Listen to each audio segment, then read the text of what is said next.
Welcome, welcome, welcome to Cold Black Facts. And thank you guys for tuning in. So, I want to talk about Takeoff's death and why it was not a conspiracy, a sacrifice, or done by the Illuminati.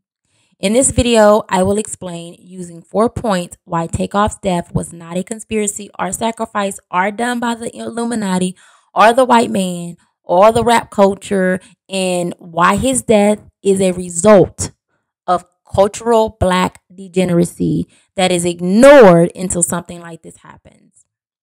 So, what is cultural black degeneracy?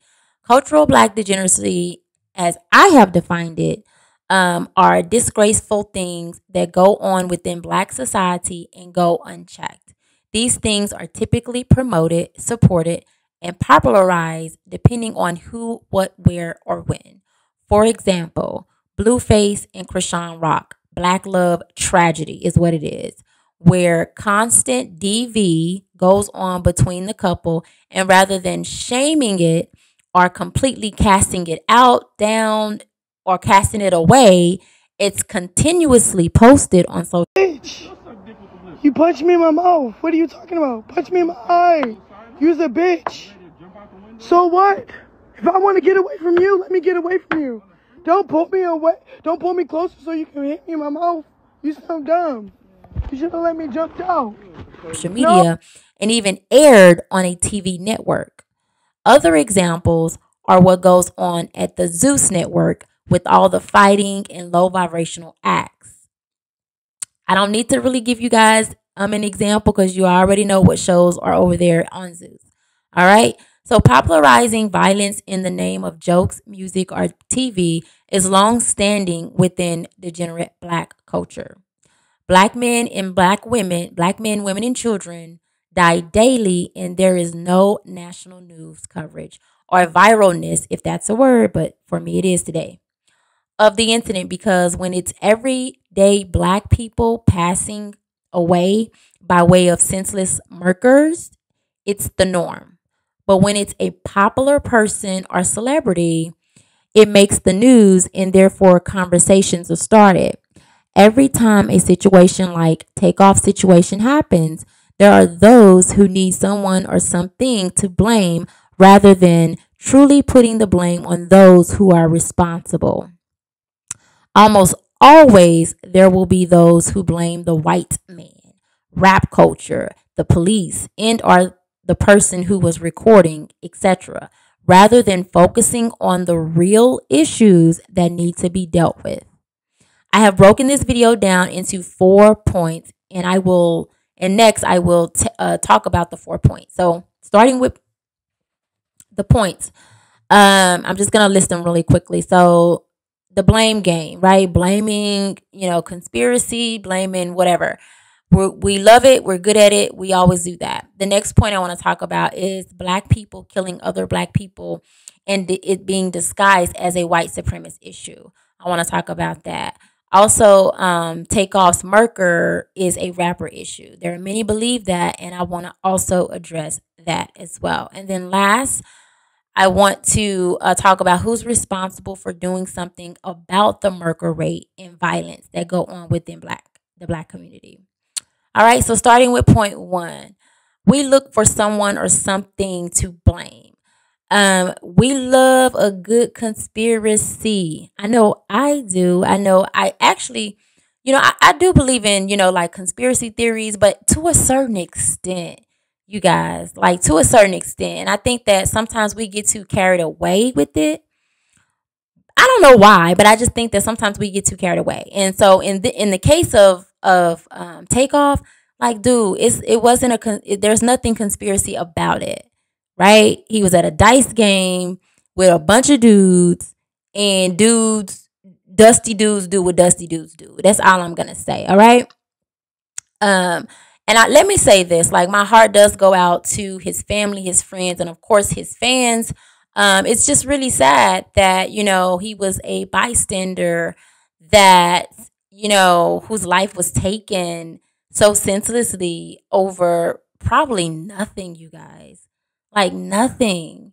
So my heart does go out to his family, friends, and fans for that. So I do want to just, make that very clear.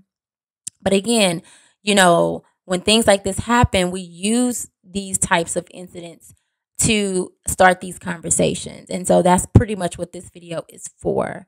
But going into keeping up with point number one, where, blaming someone, we love to blame people, and so if it's not a conspiracy theory, then it's, some kind of sacrificial theory or the Illuminati or whomever.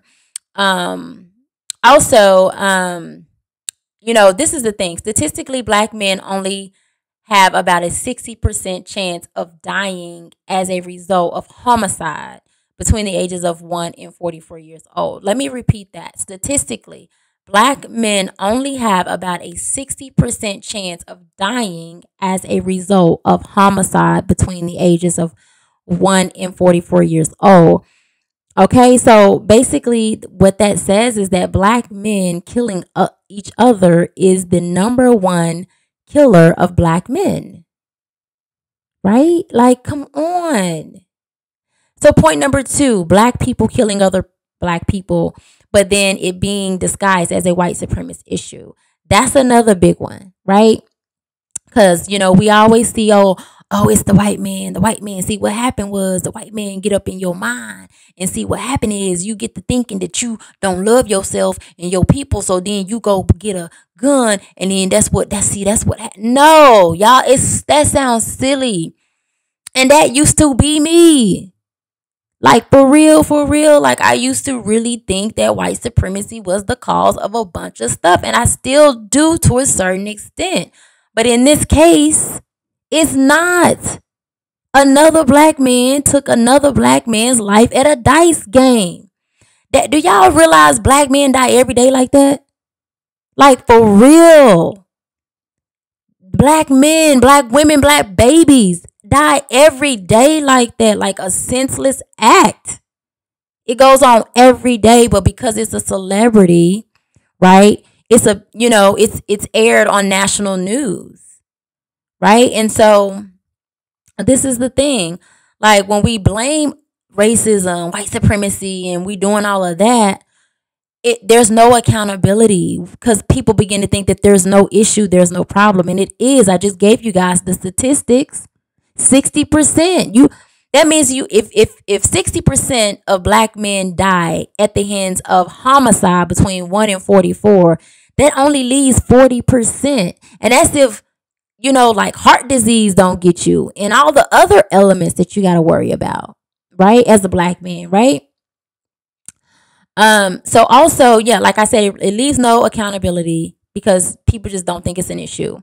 And then, also, thinking that like, oh, well, since racism and all that stuff was so far down the line, like a long time ago, that it's still, the elements from it is still current today. And like I said, yes, to a certain extent, but we can't keep using that as we use that. I ain't gonna say we, people use that excuse every single time. Like, every time a Black man is killed, the white man is blamed. Like, come on, you guys. Like, for real. I can understand if it's like police brutality. I can understand if it's like, the whole, police force was under investigation for racism, stuff like that. But this man was not around white folks. This man was around his own. His own. All right. Point number 3. Takeoff Merker is a rapper issue. So I've heard Little Bootsy chime in, Tank, Rick Ross, Designer, and some other ones, right? And they're all talking about how, well, they're blaming the music industry, the rap community, or the rap culture, but not one person said Black men killing each other is the issue. Not one of them. And this is the thing. If 80 to 90% of the rap industry, aka rappers and entertainers in the music industry, rap music, hip hop industry, are Black men, then that's what you will mostly see with the issues because they're the ones who dominate. So basically, It's not a rapper issue. It's a black male issue. The problem is following them into the industry. That stuff go on outside of the industry every day, all day. Black men, that go on every day, all day. It just, when they go into the industry, it goes with them. When they take them perspectives into the industry, that go with them. That, gangster, all that kind of stuff. Snoop then told you about it. All of the ones, like all the old heads, Puffy, like all the old heads, they tell you, they take that stuff right on with them. They take it right out of the hood where they come from, and they take it right on into the industry with them. It is not a rapper issue. It's a black male issue. How they see each other, how they respect each other, how they don't respect each other, the value that they place on each other. It's a black male issue. That's what it is. It's just an issue that follows them out of their hood and into their occupation. All right. But yeah, black men, black people dying because people are committing senseless murders is just not a rapper issue. And then the last point is, who is responsible for doing something about the murder rate and violence that's going on within the black community? I have to ask this question because at 60%, like, the alarms should be ringing at 60%, like, because eventually it's going to get to 70 and then 80. So what are we doing? Like, what are we waiting on? Are we waiting on the white man to fix things? Are we waiting on the black women in the community, big mamas and them, to fix things? Are we thinking that the problem will just go away on its own? Like, what are we doing? Are we really sitting up waiting, thinking that the very people and group that harmed us, to include the federal government, because it is a fact that the federal government was complicit in the depression of black people. That's just a fact. That can be proven, right? So are we really waiting on them, or what are we doing here? And I know we're not sitting up waiting on the women, the big mamas in the community, to fix a violent issue between men. I know we're not doing that. And so, so I think the only logical thing maybe is that we're just going to sit up and just think that it's going to go away, because I don't see anybody really pushing. There's nobody talking about this or having these conversations. And then the men that are, they get no support. I don't know how many videos on my channel begging black men to create safe havens for black men. Not talking about no damn sports, not talking about no damn relationships and how to get women and get a woman to act right.